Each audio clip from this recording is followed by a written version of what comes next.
So hello guys, আজকে আমরা বানাতে চলেছি mozzarella cheese. So let's start. প্রথমে আমরা 1-2 কেজির মতো দুধ নিই। দুধটাকে এমনভাবে গরম করব যেন মনে করেন 2-3 সেকেন্ড আঙুল ডোবানো যায়। দেন 2 চামচের মতো ভিনেগার দিয়ে দিব। আমি জানি না আপনাদের যতটুকু পরিমাণ নেবেন দুধের, ততটুকু আপনাদের ভিনেগার নেওয়া আমি বলবো আর কি।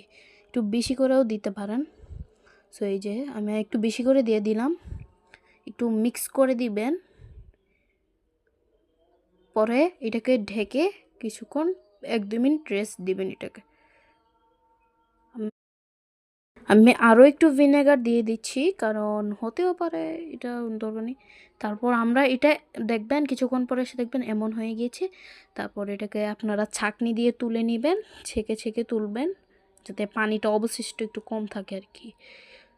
সো আমি পুরোটা চিজ তোলার পর এখানে চিপে চিপে পানিগুলো দিয়ে দিব। যদিও আমার কোনো হেল্পিং হ্যান্ড নেই, তাই আমি আপনাদেরকে দেখাতে পাচ্ছি না আর কি। সো এটা এখন আমরা যে পানিটাতে এটা বানিয়েছিলাম সেটাতে 1-2 চামচ লবণ দিয়ে দিব, দিয়ে একটু মিক্স করে নিব। দেন চুলাটা একটু একদম কম আঁচে অন করে নিব। দেন আমাদের চিজটা এখানে একটু দিয়ে দিব, দিয়ে 10 মিনিটের মতো বয়েল করে নিব। তো আমি আপনাদেরকে দেখাচ্ছি। আর আমার কিউট সাবস্ক্রাইবার যাদের আর দিয়ে নাম, তাদের জন্য আমি এটা বানিয়েছি সাবান কেটে কেটে। সো 10 মিনিট পর এসে দেখলাম যে আমার চিজটা একটু টেক্সচারটা সুন্দর হয়ে গেছে। সো এটাকে আমি চিপে চিপে তুলে নিলাম। দেন এটাকে আপনি আরও 4-5 বার এরকম করে লবণ পানিটাতে ডুবিয়ে এবং চিপে চিপে এটাকে মানে তুলে নিতে হবে।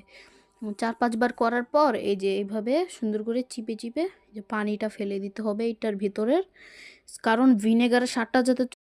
সো এটা চিপিতে হবে, কারণ আমাদের মেল টাস্ক হলো যে আমরা এটার মধ্যে ভিনেগারের স্বাদটা ফেলিয়ে লবণের স্বাদটা দিব।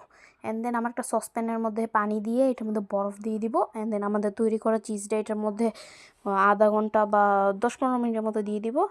সো আসার পর আমি দেখলাম এটা অনেক ভালো একটা টেক্সচার ধরেছে। সো এটার থেকে পানিগুলো আমি একটু রিমুভ করব চিপে চিপে। একটা পলি আমি এটাতে পেঁচিয়ে দিব, পলিটা এটার মধ্যে পেঁচিয়ে দেব, এই যে সুন্দর করে পেঁচিয়ে দিব।